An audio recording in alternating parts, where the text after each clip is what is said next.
Welcome to Birth as We Know It, a podcast that is dedicated to recognizing the many different ways that birth unfolds. I am your host, Kiona Nessenbaum. I have experienced birth as a doula, a student midwife, a birth assistant, and as a mother of 3 amazing children of my own. After attending over 140 births, I've realized that each birth experience is truly unique. So make sure you subscribe and join me as we are guided through many different birth experiences through the lens of the storyteller. Please be aware that some of these stories can be triggering to hear. So feel free to pause, take a breath, and come back and listen whenever you're ready. With that said, let's prep ourselves to dive deep and get detailed about what really happens in the birth space. As a reminder, this podcast is intended for educational purposes only and has no intention of giving or replacing any medical advice. All advice that is given on the podcast is from the personal experiences of the storytellers. All medical or health-related questions should be directed to your licensed provider. Before we dive into this episode today, I have an exciting announcement.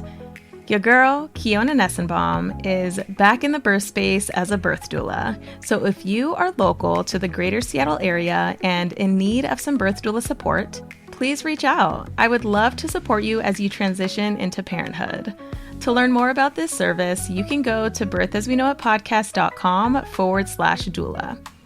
Another service that I'm offering is called Labor Prep from a Doula Perspective. Now, this can be done virtually or in person, so it's also available to those that are not local to the greater Seattle area.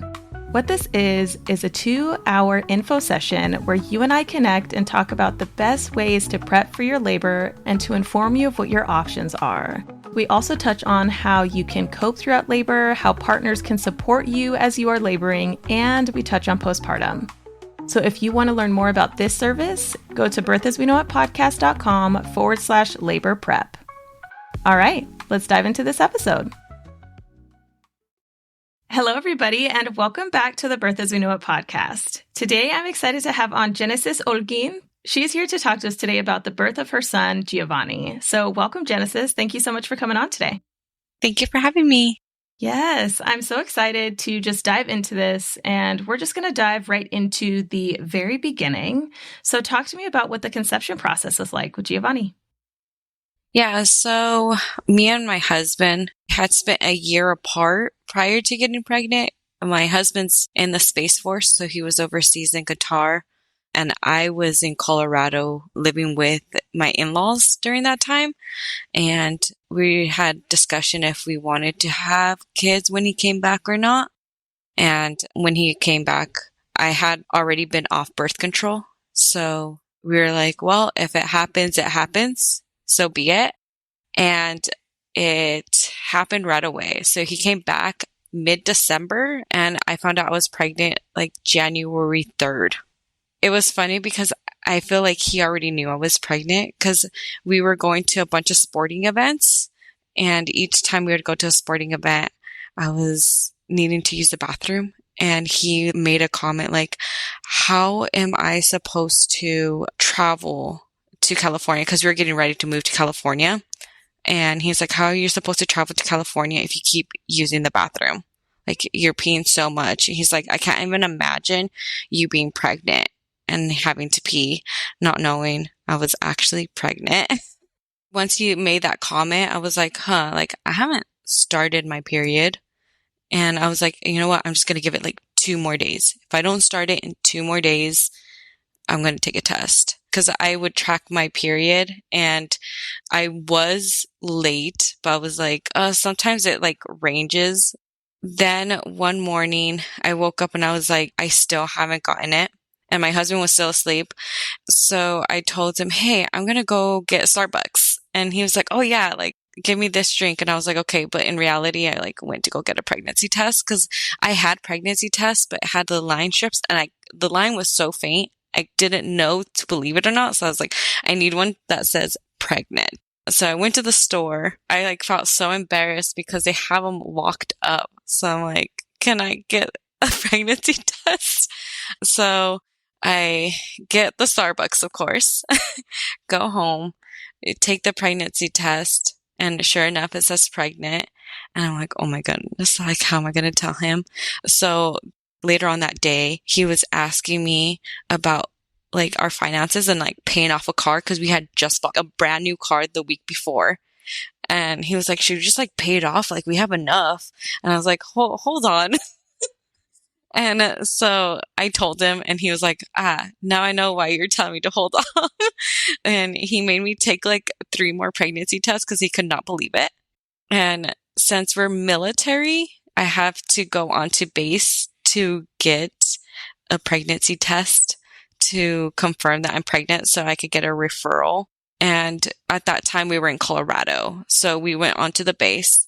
I got the pregnancy test, confirmed it, but I also had to let them know that we were moving to California to a different base. And the base that we were moving to didn't have an OB clinic on base, so I knew I would have to go off base. So I requested them to take me off base. They asked me if I knew what OB I wanted to go to. I told them no, because I didn't know what to look for. I didn't know what to research. So I was just like, hey, I'm pregnant. I'm happy. Send me to wherever you need me to go. Coming to California, we road tripped. And so the whole road trip was so horrible because I was so sick. But like I couldn't just like be passenger princess and sleep. I had to drive. And so we finally make it to California and the movers are there like an hour after we had just gotten the keys to the house. And they have a list of items that you're like needing to check off. They're like, you need to make sure that we have every box. And I am so sick. I'm like, I cannot do this. But my husband's like, you need to do it. To this day, we're pretty sure we're missing some stuff. But yeah, that's basically how we like found out we were pregnant. Yeah, that is so interesting because especially with being a military family, there's always something going on. There's always a move, there's always a deployment, there's always some kind of thing, like some loophole that you have to jump through to get what you need. So I think that sounds so incredibly challenging to have to go on a road trip while being at that stage in your pregnancy because of that motion sickness, morning sickness, like aversions, and also just wanting to sleep. Fatigue is a huge first trimester symptom. So I do not envy you for that journey that you had to take. That sounds very, very intense. So you made it to California. Everything is good and dandy. When did you first see your OB? I was going to be 9 weeks. I went to a community health clinic in town. That's where they sent me to. And they told me I would be seeing 3 different OBs. They would be on rotation because they didn't know who was going to be on call when I would be giving birth. And my husband right away did not like the clinic just because they didn't want him in the room during appointments.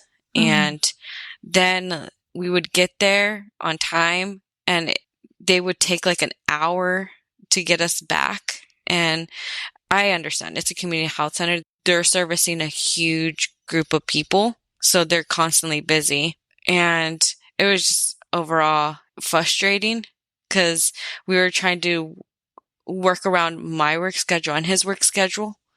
And he was telling me, you need to switch. And I was like, no, it's fine. So we did the first ultrasound. That's when it felt real. We're definitely pregnant. Then we went in a second time. It was going to be, I think I was like 1 day from being 12 weeks. And at this ultrasound, they check the fluid in the back of the baby's neck. And I loved the ultrasound technician at that clinic though, because she was so informative. Like she was educating my husband on like what was going on. And I loved that about her. And then also at that appointment, I opted to do the genetic testing. So they did the blood draw for the genetic testing and they let me know you'll get the results before your next appointment, but do not open it if you do not want to know the gender of your baby. So I was like, yeah, I don't want to know the gender of my baby. And in between that appointment and my next appointment, we were going to go to Colorado for a friend's wedding. So we end up going to Colorado for the wedding.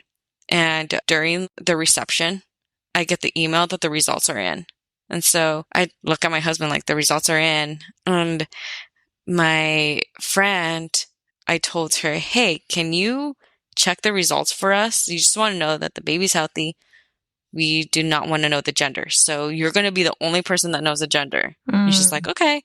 So she's looking at these results and I see just confusion in her face. And I'm like, what's going on? She's like, they couldn't determine the sex of your baby. And I was like, oh, like, I hear that happens all the time. Like, I'm not too worried about it. But I was like, does everything else look good? And she's like, well, it says that there's like an atypical result on the X chromosome. And I was just like, that is just a red flag on the result saying like atypical result on X chromosome. And then like lower down, it says no result. And so my other friend at the wedding, she was going on to her third trimester. And she had told me, oh, some of my genetic testing came back with no results. They told me that's normal. That's fine. You don't need to worry about it. And I was like, okay. So like, I was just trying to enjoy the rest of the wedding. But deep down, I knew something was not right. But then my friend like was reassuring me, if something is not right, your OB will call you. And I was like, yeah, you're right. You are completely right. After the wedding, my husband, he has to go on TDY, which is basically a work trip for the military. And this work trip's a month long. So I ended up staying an extra week in Colorado with family. And then I flew back to California by myself because the following day I had a doctor's appointment. So at this doctor's appointment, I go in by myself and the doctor says, hey, we're sending you to a genetic counselor. And I said, why? And she explains to me, there was an atypical result on the X chromosome and something is not okay with your baby. And so she proceeds to hand me over a journal article that's like almost 30 pages long. It's thick. And she's like, this is what's wrong with your baby. And I'm like, okay. And I asked her, I was like, how accurate are these results? I remember her saying like 99%. And I'm like, okay. And she's like, we're going to send you to the local hospital to talk to a genetic counselor. And apparently during this whole thing, I'm like, why didn't anybody tell me that this was happening? Like my results have been in for like 2 weeks. And she tells me, well, don't you have access to your test results? I was like, yeah, but I was told that to not open them because they didn't want me to know the gender. And I had a friend look at them. And she's like, well, then you should have known what was wrong with them. And I told her, I was like, well, how am I supposed to know? I can't interpret medical results. Like, that's not our profession. And she proceeds to tell me, why didn't you get a call? I was like, nobody from the clinic called me. So at this point, there's 2 nurses coming into the room trying to figure out if they're going to send me to the local hospital because I have TRICARE and TRICARE does not cover genetic counselors. And so they're trying to figure out if they're going to send me to that hospital. Then they're going to try to send me to a hospital the next town over. And they're like, no, they will also not cover it.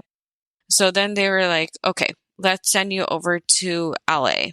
A hospital in LA, because apparently the OB had worked at that hospital. So she was telling me, I worked with them. I'm pretty sure that they'll have the insurance cover it. And I was like, okay, sounds good. But I told her, if something's wrong with my baby, I know that me and my husband have talked about termination. So I told her, I was like, that might still be something that we might do and consider depending on what the results are, what is wrong with the baby.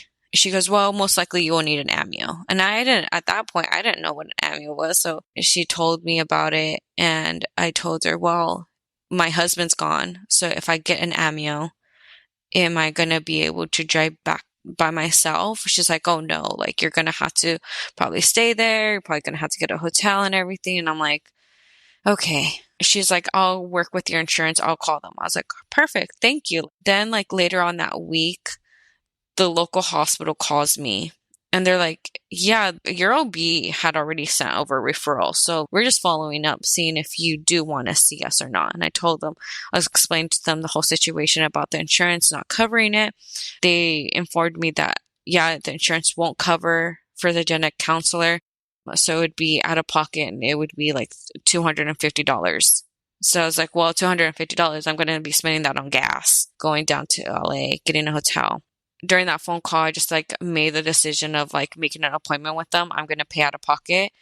Then they were telling me, well, we could get you scheduled in like 2 or 3 weeks out. And I was like, no, like I need to be scheduled by someone like this week, because if I'm thinking about terminating this pregnancy, depending on what they tell me, I do not want to start feeling the baby move. Mm-hmm. And I think at this point I was 15, 16 weeks. Mm. And that receptionist, she was so kind. She got a hold of one of the genetic counselors. And I did tell her about my situation of like my husband not being there. So she got a genetic counselor to meet with me that week, later on that week, and do a video call so that my husband could also attend that call. I was so grateful for her for doing that. So we met with the genetic counselor. And when we got the results, we still didn't know if we were going to have a boy or a girl. The journal article, what we basically found out was if it was going to be a girl, she would have Turner's. And Turner's, there's a 2% survival rate. And usually, from what I read from the article, it is believed that most miscarriages that happen in the first trimesters is because it could have been a result of a baby that had Turner's. So Turner's affects females. And then if we were to have a boy, he would either have Klinefelter's or Jacobson's. And Jacobson's, from what I understood from the journal article, was that they have difficulties with their heart. Like their heart doesn't develop as it should. Then with Klinefelter's, they would have XXY chromosome, and they have more feminine features. So many males that have Klinefelter's don't realize that they have it until puberty or until they try to have kids because they're infertile. Whereas individuals that have Jacobson's, they have YYX chromosome. Since they have the extra Y, they're a little bit more aggressive per the article. So me and my husband were like, okay, if it's a girl, I'm probably going to terminate because I don't want it to have a late miscarriage or even a stillborn. If it's a boy, I think we could manage. I told him, I think we could do it. And so I went to those ultrasound technicians that have private practice and they do like the gender reveal and everything. Well, I just wanted to know what the gender was right away.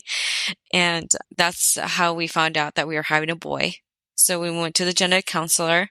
She confirmed everything that the journal article stated. And we informed her, we found out that we're having a boy. And if we're having a boy, we're okay going on with this pregnancy and we do not want the amnio. She's like, okay, well, she's like, what I would suggest is redo the test, but with a different lab, a lab that she works with. And I was like, okay, I could do that. But she said that it would be out of pocket because we had already done it and insurance won't do it again. I said, that's completely fine. But the lab that she sent me to was nice because they do like a discount program for women that are redoing their genetic testing. So I went in, I did that, and the results were within like 4 or 5 days. These results were saying that everything was completely okay with the baby. So I was like, oh yeah, like heck yeah, like we're definitely not doing the amnio now. And the genetic counselor said, yeah, but this is still just a screening. Like this isn't 100% certainty. And I told her that's completely fine. But while I'm going through all of this, I'm now realizing I do not like my OB and am wanting to switch OBs. In the military world, women talk and they're like, oh no, this is who to go to. Now I'm asking my husband, and like my husband's asking his unit, where should my wife go to? And they're like, oh, my wife, she went to this OB, she went to this OB. Everyone went to the same OB, and that OB was closing. Oh, no. So I had to find a different OB. My husband's, one of his coworkers was like, my wife actually went to a different OB. It's out of town. I was like, I don't care. Just get me somewhere that I want, like a different OB. She ended up sitting down with me and just like talking to me about her OB and was telling me he's very informative, but not bubbly at all. So if you're okay with that, he's good. And I was like, please, just, I don't care if he's a grouch. I just need someone that cares about my health, because at this point with my current OB, I had informed her that I had seen the genetic counselor at the local hospital because she had called me, and she was pissed, so mad. She told me I would have not recommended going to that genetic counselor. And I told her, well, like the referral was already in. I was going to spend the money, same amount of money going to LA. So I just decided to go here. And they recommended me to redo the test at a different lab. Oh, I wouldn't have done that. And I told her, I understand, but she is a professional and I am doing what she recommends. And my OB was so mad, she hung up the phone. I'm pregnant, so I'm like over here crying. Right. And my husband's still gone. So the nurses at the hospital, I'm trying to tell them like, hey, my results for this next genetic test, send them to this other OB. I'm in the middle of like transferring all my records, but I'm not like officially their patient yet, but they need all my records so that they could approve me to be a patient. And they're like, oh, did you let your current OB know that you're switching? I told them, no, not yet. And the nurse said, I probably shouldn't be telling you this, but do not let your current OB's office know that you are switching. I was like, why? She's like, because they have a reputation of once you let them know that you're switching OBs, they will treat you differently because not everybody gets approved by another OB. So they have to continue treatment there. So I said, okay, awesome. Good to know. I got my medical records from my OB. I just let them know that I wanted them for my own records. And then the new OB approved me. I was so happy. And I just had one more appointment with my current OB. And at this point, my husband was home for 1 week before he had to go on another month-long work trip. So he went with me to this appointment, and it's like they told me that they would rotate me OBs, but at this point they're keeping me with the same OB. And like this lady, I'm not having it with her. She tells me I would still do the amnio. She's like pushing really hard to do the amnio. And I said, I'm not doing it. Just drop it. And she said, well, the genetic testing that we did, the lab that we used, and I believe the lab that they used was Natera. And she said, the lab that we used, every OB in California uses it. And California is like the number one populated state in the US. And I told her, well, yeah, duh. It's like the biggest state. Like, of course it is. Like, she's like, our state has the number one births. And I was like, yeah, because it's heavy. It's like really populated. Of course it's going to have a lot of births. And she's like really pushing for this amnio. And I kept telling her, like, no matter what the results are, we are moving forward with this pregnancy. And I was just like so frustrated. And she's like, well, once the baby's born, insurance isn't going to pay to test like your baby's chromosomes and blah, blah, blah. And I'm like, okay, I told you already, I'm not doing it. So me and my husband leave the clinic. We don't even stop at the receptionist to check out. We're just like, we're done leaving. And then my husband had to leave on his work trip. I have my first appointment with my new OB, and my new OB, he sits me down, he introduces himself, and he asks me what's going on with like your previous OB, what was going on with that situation, and what's going on with the genetic testing. and how are you wanting to move forward? And I told them, I don't want to do the amnio. I'm going to be moving forward with this pregnancy, and I just want to be respected in my care. And I was really surprised he asked what was my birth plan. And at that point, I was so wound up with the genetic testing. I was just like, I remember telling him, I just want to survive. Yeah. This point. Yeah. I was like so exhausted with these like genetic testing results and going into labs, doing this. There's so many phone calls involved. And I think the whole ordeal took like over a month. And at this point, I'm like in the middle of my second trimester. Yeah. And he just told me, I respect your decision. I don't think you need to do an amnio. And I believe you're having a healthy baby boy. So let's just keep going with this pregnancy and make sure that you and baby are doing good. And I believe at this point, I was about to have my anatomy scan. So I go into my anatomy scan. I am just like looking at that lady like, please tell me everything's okay. And my baby's moving like crazy. She is not wanting to stay still. So she's having like the hardest time. I was there for an hour and a half because like they're trying to get the images that they needed for him. Finally, when he like calmed down and was like still, he got himself in a position where they're like, he's in the wrong position. Oh.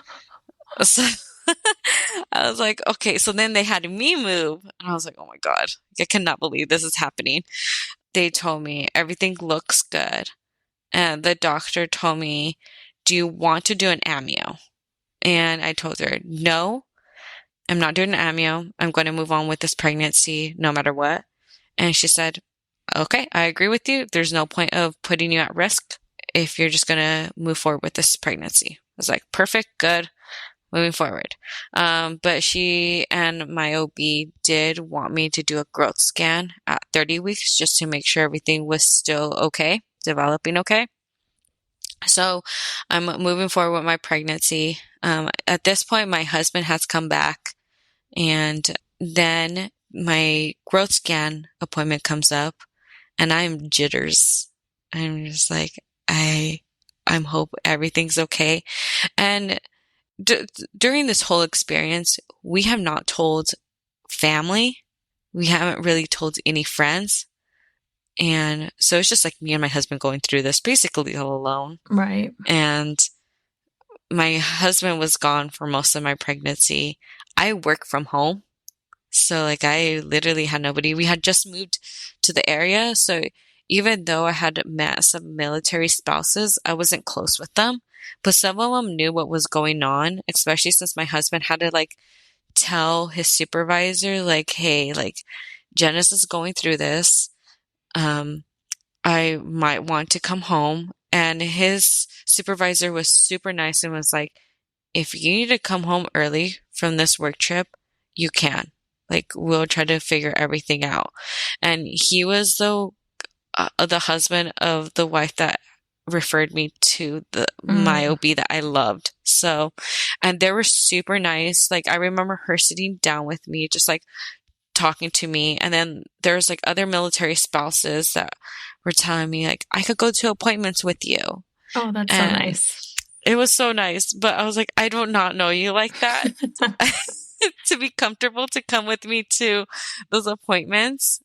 Just because like I was crying basically after every appointment. My husband would ask me, how did these appointments go? Like, what was this appointment like? And he's like, why didn't you ask these questions? Why didn't you ask this? Why didn't you tell him this? And I'm like, I don't think you understand that. Like, when you're pregnant, your brain does not work the same. Right. I remember like when my first OB told me, hey, we're going to have to send you to the genetic counselor. I was just, I do not know what's happening. And my husband was like, well, why didn't you like speak up? Why didn't you tell him that you didn't want to drive to LA? And I didn't know. Like, I was like, at that moment, I was like still trying to process everything that they were telling me. Mm-hmm. Mm-hmm. And I don't think that any man will ever understand. No. Yeah. No. They can try as hard as they can, but they will truly not understand that it is literally in our biology. Like, it shifts and changes our brain. There's more gray space in our brain when we're pregnant. And it's just like pregnancy brain is a real thing.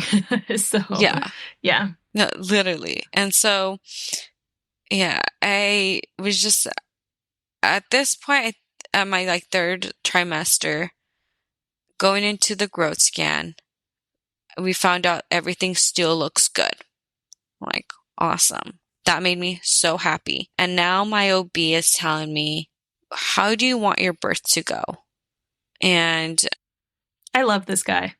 yeah, he was amazing. Yeah. Like, I always thought I would not go to a male OB, and my doctor changed my mind. Yeah.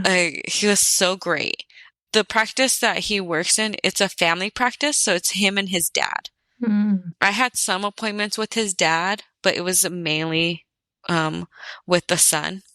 And he told me, okay, I know that you're concerned about your son's chromosome still.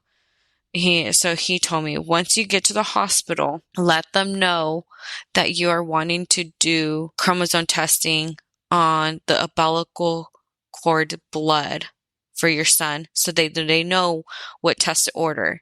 He's like, so when I deliver your baby, I know to collect the blood. He's like, I'll collect it, but they're the ones that are going to have to order the test because I'm your doctor. Once your baby's born, he has his own set of doctors. At this point, we're taking birthing classes. I'm just like, I'm trying to enjoy the rest of my pregnancy. Like, kind of feel like more reassured that like the ultrasounds are coming good. So at this point, I just need to have him, and I just need to meet him. So, I think I was like I think 32, 33 weeks. And at this point, I'm going through like weekly appointments to my OB. And for 3 weeks straight, my blood pressure was high.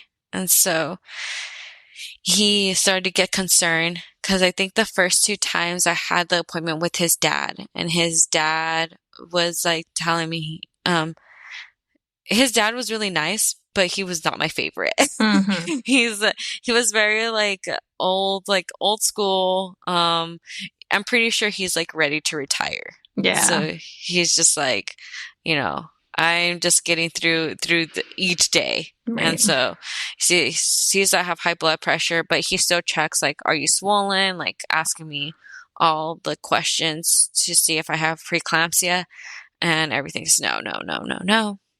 And then my third appointment, I'm seeing my OB, the son, and he tells me, he's like, okay, at each appointment, we take your blood pressure multiple times because you struggle to get your blood pressure down. And he's like, but at these last 3 appointments, you have not, after several takes. So he goes, I am going to send you to the hospital right now to do a non-stress test. And we are going to schedule you for an induction next week. And in my head, I was like, so if the baby does not pass the non-stress test, I get induced. And if the baby does pass, then I don't get induced. He's like, no, you're getting induced either way. Oh, okay. I was like, oh my God, no.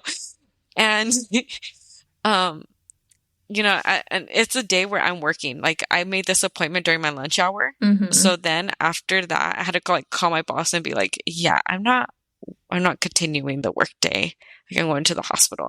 And I call my husband, and my husband's at work. And my husband at that time worked in a building where if he was in one area of the building, he couldn't have his cell phone with him.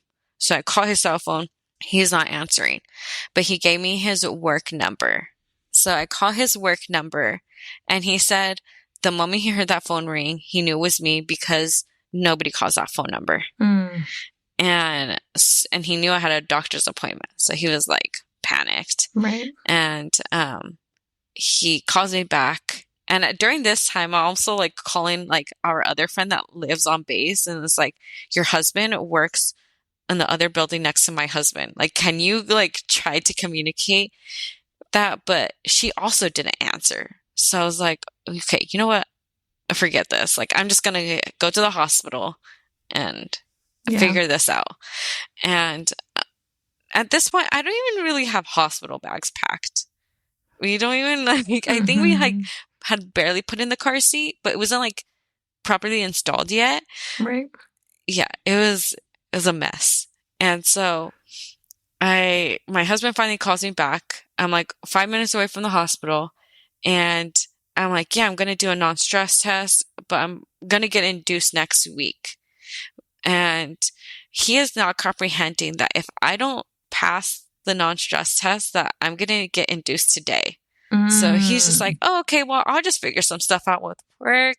I'll go see who could take on my task. Like, oh, like, yeah, like that's quick. That's like way quicker than I expected, because I'm 36 weeks at this point. So my OB is like, next week you'll be 37 weeks. That's like the soonest I want you to have this baby. So my husband's like, oh man, I'm going to have to shift my parental leave. So I get to the hospital. I passed the non-stress test really quick. So, but then they're like, yeah, you're going to come back in next Friday and you're going to get induced. And I was like, okay. So I contact work and I'm like, okay, I'm going to get induced. Like, so I'm getting everything ready. And, you know, next Friday comes along and I had such a hard time going to the hospital. Because so the hospital was like 45 minutes away from our house. And I kept telling my husband, I was like, oh my God, I was kind of grieving us. Yeah. And he was just like, why are you grieving? You should be excited. You should be happy. And I had no idea why I felt those emotions. But on our way to the hospital, there's a beach. And this beach, we took all of our friends and family during my pregnancy. I told them, I was like, I want to go to the beach. I want to go have brunch at our favorite brunch place there and like have brunch on the beach. And so that's what we did. And on the way to the hospital, I'm like crying. I'm like, oh my God, like this is the last time it's just going to be us two. And he's like, you're being dramatic. We get to the hospital, they attend me, and my OB the day before had checked if I was dilated. I was not dilated whatsoever. And so they start off by giving me Cervidil to ripen up the cervix. And that medication, they told me that I would have to have it placed near my cervix for 12 hours. After that, another 12 hours. And since I came in on a Friday, my OB, the son, was not on call on the weekends. It was his dad that was on call. And so I was like, oh my God, if I have this baby this weekend, it's going to be him delivering it. And like, I should have told my OB that I wanted him to deliver my baby. But I also did not want to be the patient that's like, I do not want to see your dad. Right. And so I was like, okay, I have confidence in his dad. He's a professional. I've had appointments with him. I know him. I could talk to him. I know he'll hear me out. I get 2 rounds of the Cervidil. It's not working. So the OB was like, the dad was telling the nurse, okay, give her this oral medication to ripen up her cervix. And so they started off with the oral medication because like nothing was happening. Like I was getting contractions, but like nothing. Like I was not progressing. Was that oral medication misoprostol, maybe? I think so. Okay. I'm pretty sure that sounds familiar because it's like the one that you take like every 4 hours. Yeah, that's misoprostol. Yep. Yeah. That one did absolutely nothing for me. That like stopped my contractions. That stopped everything. And I was just like, this is a walk in the park. They kept asking me like, do you need an epidural? Do you need an epidural yet? And I was like, yeah, no. And I didn't want an epidural. But they were like, just so you know, like the option is still there. So I was like, okay, that's fine. They're like, so how are you feeling? And I was like, I feel like I have period cramps. Like those are like nothing. And my husband's just like, what the heck? Like you're just like reading your Kindle, doing nothing. And it's about to be Sunday. And I had 2 different nurses attend me during that weekend. And these nurses, both these nurses were like, your blood pressure's fine. Like, I do not know what your OB's talking about. One of them tells me, these OBs, all they want is for you to have the baby. They don't care. They just want you to, like, they don't care if this results in a C-section or not. They just want you to have this baby. And I was like, I'm not going to let that happen. Like, right. So I was like, well, if my blood pressure is okay, do I really even need to be induced then? It was Sunday morning, and the dad is like, yeah, you could discharge her. Wow. So I get discharged. And I tell him, I was like, okay, no, well, like, am I going to progress still? Like, since I've had all these interventions? And they're like, no, like, you'll slowly stop having contractions, and like, they'll start feeling like period cramps, and like, they're like, you might have like some bleeding and spotting. I was like, okay. So I go, and then like the next day on Monday, I come my work, and I'm like, I'm back at work. Wow. They're like, wait, what happened? Yeah. I'm like, I remember like my boss being like, I've never heard this happening. Yeah, that is so rare. I will absolutely say that is rare. Once you're in the hospital for an induction, it is very rare for you to be like, yeah, it's fine. It's not working, to go home. And I realize I lost my mucus plug, and I'm like, I'm pretty sure I got dislodged from like all the interventions. Them like trying to place the Cervidil near my cervix. TMI, but it hurt so bad getting the Cervidil. I was not ready. Like, my body was not ready to give birth. And I kind of want to dive into that a little bit more. What made it hurt? Was it the applicator? Was it the actual medication? Like, what? It was the, like, placing it. Like, them placing it and removing it. And I remember, like, because I had 2 doses of the Cervidil. And the first nurse that put it in, because it's like a long string, right? And you're supposed to like wad it up, but like leave a string attached, like kind of like a tampon. So you could like just remove it like a tampon. Well, this nurse that inserted it wadded up like a big ball and did not leave a string. And so the next nurse was like having issues getting it out, and it hurt so bad. And she's like, I am so sorry. And she kept apologizing, and I know it wasn't like her fault. And but she's like digging for it. Yeah. And she says after she removed it, she's like, you know what, I'm gonna give you like an hour of a break, and then I'll put in the next dose. Like, you go take a shower, get relaxed. Like, and I was in so much pain from like them trying to remove it that my husband had to help me take a shower because I was shaking so bad. And he literally thought that I was gonna like pass out. It's like, I've never seen you like shake so bad. And at that point, I couldn't tell if I was cold, if it was from the pain. Like, I just like remember shivering and just like holding on to the bars that they have, like the support bars in like the showers of the hospital. I was just like holding on for like dear life. And my husband was just like, I couldn't bathe myself. Like, I literally couldn't bathe myself. So my husband bathed me, and then they inserted the second one. I was sensitive down there because, like, after everything that they did to me.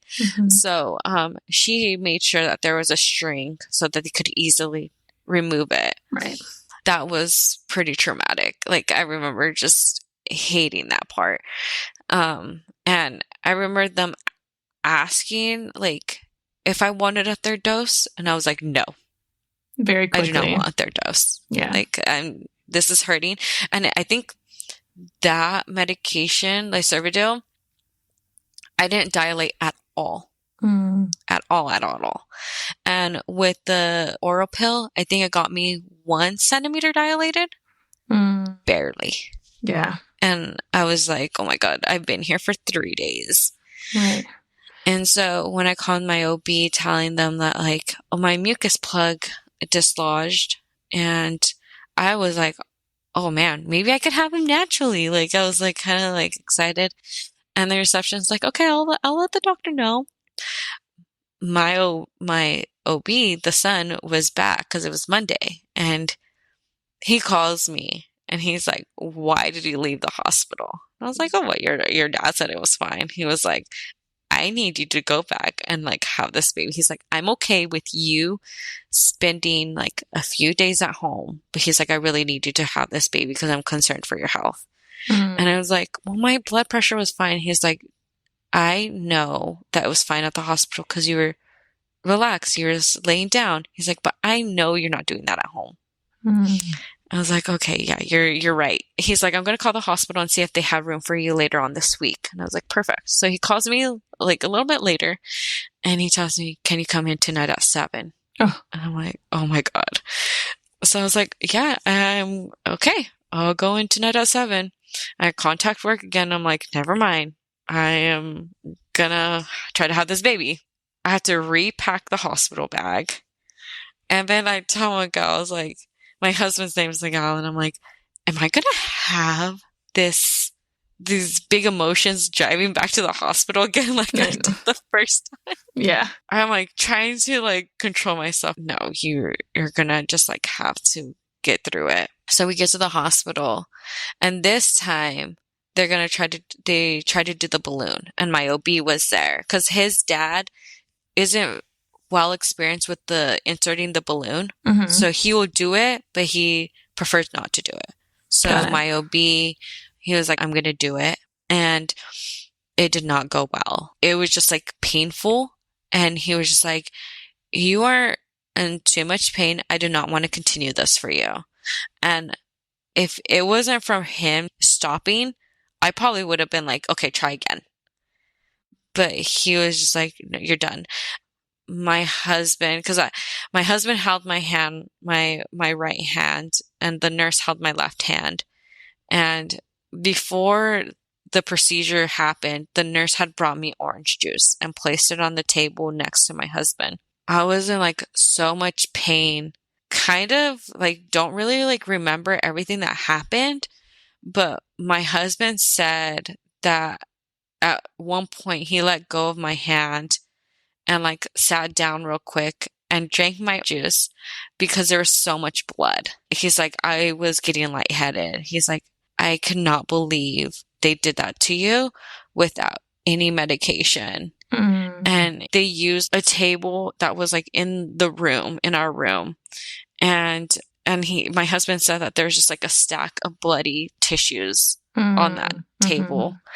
And he's in this big tube that they place in you to do the balloons. He was like, that thing was so long. They just took it out and it was just like covered in blood. I don't even remember him letting go of my hand. Yeah.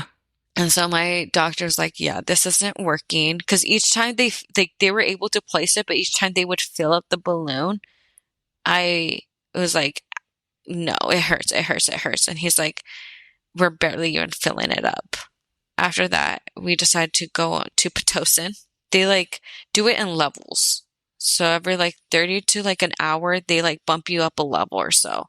I got to like level 8, and I believe like at like the middle of the night, my husband and I were like dead asleep. One of the nurses comes into my room, and it wasn't my nurse that assigned to me that night. And she just tells me, get on all fours, put your butt up in the air, and your head on your pillow. And I'm just like, what is happening? My eyes are still halfway closed. And she's like trying to explain to me, like, each time you're having a contraction, your baby is like gasping for air. It's like being pulled down, like if it was like in water. And she's like trying to explain it to me. And I'm like trying to comprehend, like, why are you telling me this? Like, I don't understand why you're telling me this. And then like I wake up a little bit more, and then my nurse comes in and she's like, yeah, like your baby's not reacting well to the Pitocin. So she's like, we're going to stop the Pitocin until your doctor comes in the morning to do his rounds. I'm like just laying there realizing what is happening. And I'm like, I'm going to have a C-section. I'm going to have a C-section. And my husband is like, you're fine. You're not. No, you're not. And my OB comes in the morning, and sure enough, he's like, we could continue with the Pitocin, but I can't guarantee that it will work. I've had every intervention at this point. He tells me, you have the option of having a C-section, but first he's like, how many kids do you want? And I say, I want about like 2 to 3 kids. That's it. And he tells me, okay, well, that's a good number if we're doing a C-section. I decide at that moment, I'm like, yeah, we're going to do a C-section, because if my baby can't handle me just having contractions, I don't think he's going to handle me pushing. They're like, okay, we're going to get ready for your C-section. And so they're like getting the room ready, but there's another lady that's also my patient's, my obese patient, that's like giving birth. And they're like, oh, this is her fourth child. She's probably going to have it quick. And so they're like, we'll hold off once she has the baby. Like, we'll get you ready for the operating room. I was like, okay. I ended up napping, like I was asleep. Yeah, exhausted. Yeah.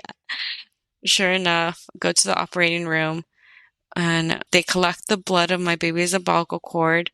I did have a fibroid.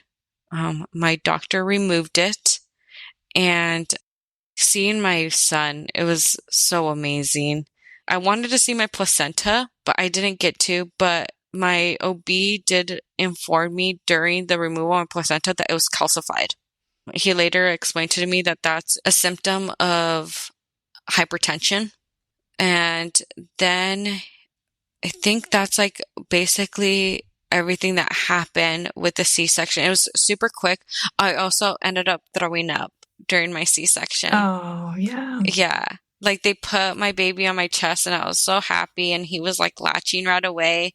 And then I was like, I think I'm going to puke. And they're like, get him off her chest. They got him off, and like, I puked a little bit. And then they took me back to my room, and they never had baby leave me or my partner's site, which I loved about that hospital. I think they only took them for the hearing test, but they let my husband go with them. That was really nice, which actually was really nice for me, because during that time I brushed my teeth, I showered, I did stuff for myself that I hadn't done, because at that point we had been in the hospital for 4 days, and we stayed an additional, I think, 5 days, because my OB wanted to make sure that my blood pressure didn't go back up after the 4th day of postpartum. And it did. It did go back up. And my son got discharged a whole day before me, because they needed to see if my body would react okay with blood pressure medication that they prescribed me, and they wanted to supervise that for 24 hours. And so after that, they let me go after the 24 hours. I was so happy to be home. Oh my gosh. I bet. I was like 9 hours in the hospital. I was like 9 days. Yeah. Yeah. It was bad. Yeah. That sounds crazy. That is not a vacation. 9 days of vacation, cool. 9 days in the hospital, not so much. No. Yeah. Yeah. Oh my goodness. Okay, so there's obviously a ton of information that you just shared with us, but your story is so easy to follow. So I actually just want to dive right into postpartum. What was postpartum like for you? I'm pretty sure I had postpartum rage. I just didn't know what to do. Like, I remember one night, my husband wasn't giving me the bottle fast enough. And I remember being like, you are useless to me right now. And like, I think it was mainly because like I also was trying to like breastfeed, but breastfeeding wasn't going well. Like, my baby was latching great, but he wasn't transferring as much milk as he needed to. Got it. So every week, every 2 weeks, we would go back to the hospital to meet with the lactation consultant, and they would help me and try to give me tips and tricks. And I did enjoy those appointments, because afterwards, me and my husband would go have lunch at a local deli, because at this point, our baby's fed. He's fed asleep, so we would have like a little date for ourselves. I think 3 months postpartum, I ended up getting my period and my supply dropped like more than half. And because at that point we were doing triple feedings and my baby was on full breast milk. So we weren't using any formula at this point, which was great. I would breastfeed him and then my husband would give him the bottle and then I would pump. And doing that 8 times a day was exhausting. Oh gosh, yeah. Mm-hmm. And it's not sustainable. It is not sustainable at all to do that long term. Yeah. And once my supply dropped, I told my husband, I cannot do this. And we stopped going to the lactation consultants. Nothing was getting any better. And so we started supplementing with formula. And I ended up just deciding to nurse him for comfort. And when he was wanting to sleep, because that's how we put him to sleep, was me nursing him. And to this day, I still kind of do that. And he's 6.5 months now. And I'm like slowly weaning off of pumping. But it's hard. It's hard to like tell yourself like it's okay to give them formula. Right. Yeah. And yeah, I think that's like been the hardest part for me. But it's also like nice because I don't have to get up in the middle of the night to pump. Right. Yeah. So yeah. I do not miss that. Yeah. So that was difficult. And then we also didn't have friends and family visit us initially. We had family come visit us a month and a half after he was born. I loved them being there because like it was extra hands, but my mother-in-law didn't understand what triple feeding was. So she was just like, just pump or just like give him formula. And I was like, no, I really want this to work. Then at that point, me and my husband also had a routine already set up. And another big thing about my postpartum was we were trying to get the results for the chromosome test still. Like we still needed to know, like, cause at the hospital, the pediatricians were like, your baby for sure does not have Jacobson's. Your baby's fine. His heart sounds fine. But Klinefelter's, there's no way of telling them by appearance. I knew the pediatricians, what clinic they worked at. So I called that clinic and the receptionist told me he's not a patient of ours, so he doesn't have a chart, so there's no lab. And I was like, okay, well, can you see which doctor ordered it? Because that was another thing during my hospital stay is that there are so many pediatricians that I didn't know who ordered the lab. And they told me that I needed to know who ordered it. But I had like 3 different ones tell me, oh, I'm going to order it under my name. I'm going to order it. So like, I just like did not know who it was. Right. And I remember asking this receptionist, can't you just ask the doctors, like, can you see? And she's like, no. And I was like, where the heck am I going to get these results? So during one of our lactation appointments, because they were in the hospital, I was like, you know what? I should ask for his medical records. Mm-hmm. Maybe it's in there. Because like nobody called me. No phone call, no nothing. So I check his medical records and like flipping through these pages like in the car like a crazy woman. And I finally found the page that says chromosome test results, normal male infant. And the relief I felt, and then there's like a whole section that says like, this test isn't 100%. And I was like, no test is going to be 100%. Right. But even before we got the test results, I remember me and my husband talking like, if he does have Klinefelter's, that's fine. We just wanted to know because males that have Klinefelter's, they're not fertile. They need to go through IVF to like have babies biologically theirs. Mm-hmm. And so I was just wanting to be mentally prepared to have that discussion with him when he got older, if he did have it. But either way, I was like, I was just happy to have my baby. The amount of stuff that women go through during their pregnancy is insane. It is so insane. Yeah. So I'm happy that I went through through everything, but I feel like postpartum was so hard. I thought it was going to be so beautiful. You know, I thought pregnancy was hard, no, postpartum's like another thing. Yeah, postpartum is so insane. And I think when it comes to pregnancy and preparation for postpartum, it's very minimal. Not many people focus so intensely on postpartum and how to prepare for that and how to deal with the emotions and the demand that's going to come to you. And then the sleep deprivation. Oh my gosh, that is like literally a whole other realm, being sleep deprived.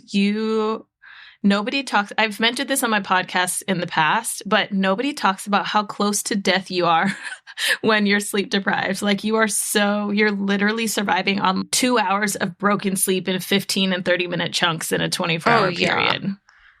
It's insane. Yeah, it's insane. I told my husband, so during my pregnancy, I wanted to get a doula. Mm-hmm. And I didn't end up getting a doula just because of like the whole genetic testing and everything. Just forgot about researching a doula because I wanted to do my research. I wanted to connect with a doula that I was right for me. Right.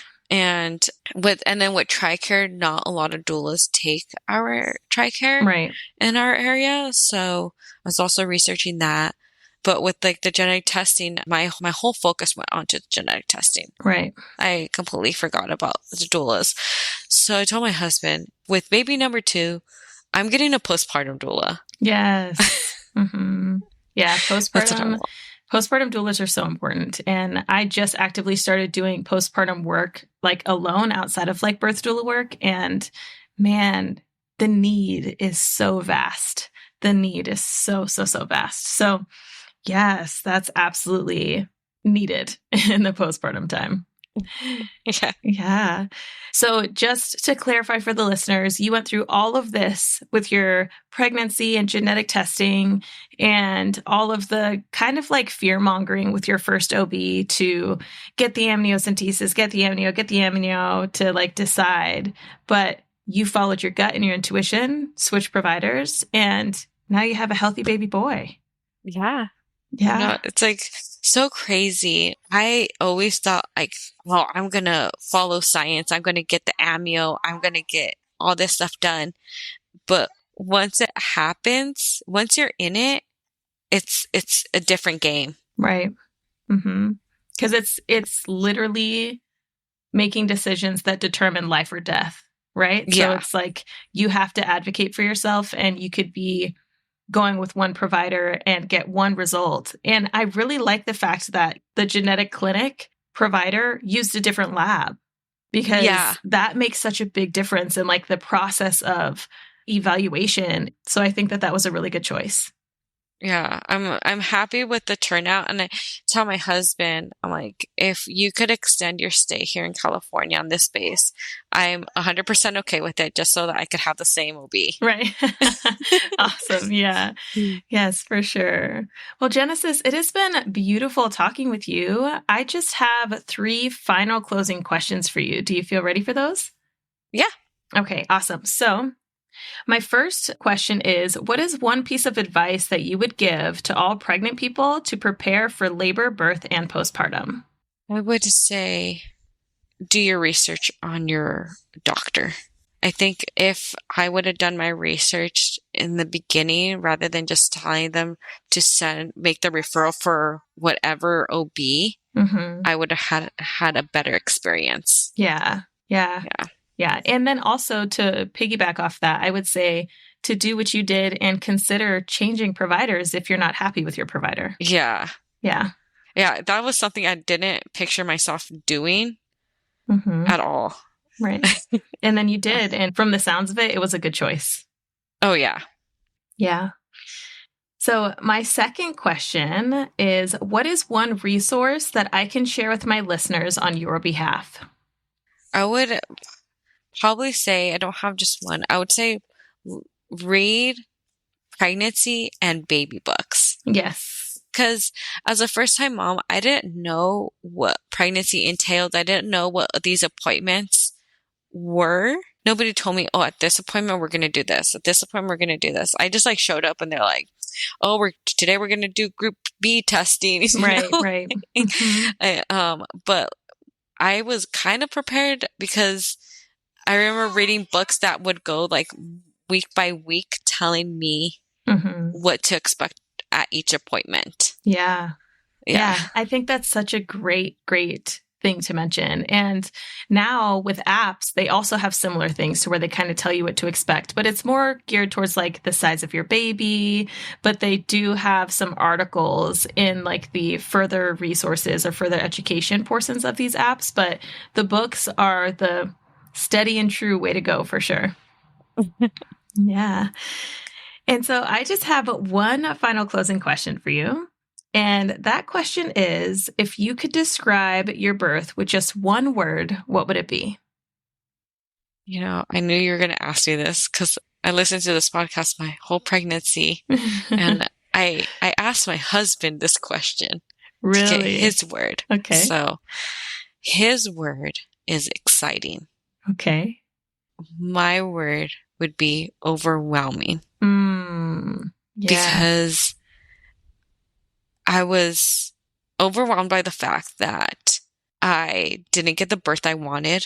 I wanted to have a natural birth because my mom and my mother-in-law both had not long labors, both had all their kids naturally, no interventions, no nothing. So that's what I pictured myself to have. But I was also like, even though I was like sad that I didn't get the birth I wanted, I was so happy to meet my baby. Yeah. Like, I remember like being on the operating table and telling my husband, I'm so happy. Like, that's beautiful. Being so happy. Yeah. That is beautiful. Such a cutie pie. I'm so sorry I'm hoping that this is not going to mess up your recording. Oh, no, it's fine. I love it. I'm going to keep it in there. He's got his words to share too. He's like, I'm here and I'm fine. He did come out crying right away. Beautiful. Beautiful. He's had some lungs on him since day one. Beautiful. That's awesome. Loud and proud. That's what he is. Yes. Awesome. Well, Genesis, thank you so much for sharing your birth story with me. And I know that when people hear this, they actually will be able to relate to some of the things that you went through. So I appreciate you sharing. Thank you for having me. All I want to do is share my story on the genetic testing experience because I know when I went through it, I felt alone. Yeah. And it's also good that you stood your ground with your providers, and you told them, hey, I got the test done and this is where my boundaries are and I'm keeping this pregnancy. And now you have a healthy baby boy.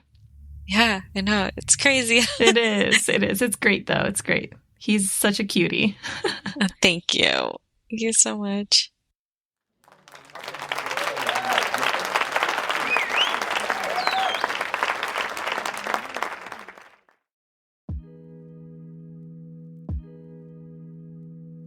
One thing that I really appreciate about this story is Genesis did all of the things that seemed quote unquote right in the moment.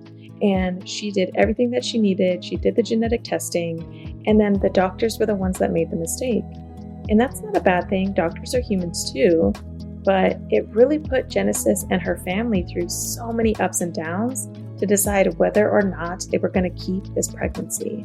And because Genesis had her intuition to see a different provider and get a second opinion, she's able to have her beautiful, healthy baby boy in her arms. So Genesis, thank you so much again for sharing your story with us. And I am so excited to get this out there for other people to hear so they do not feel alone in their genetic testing experience. Now, if you like this episode, you can go to birthasweknowitpodcast.com/87 to look at the show notes and the definitions of some of the vocabulary that was used in today's episode. And if you want to listen to another episode that is very intriguing with the hospital system, I would suggest that you check out episode 65 with Angela, where she talks about her experience with IVF as well as her NICU experience with a preemie baby. And don't forget, if you are looking for a birth doula and are located in the greater Seattle area, send me a message so that we can chat to see if I would potentially be a good doula fit for you. If you want to learn more about my birth doula services, you can go to birthasweknowitpodcast.com/doula. All right, friends, thank you so much for listening to this episode today. I hope you learned something new with me today, and I look forward to talking with you all again soon. All right, bye for now.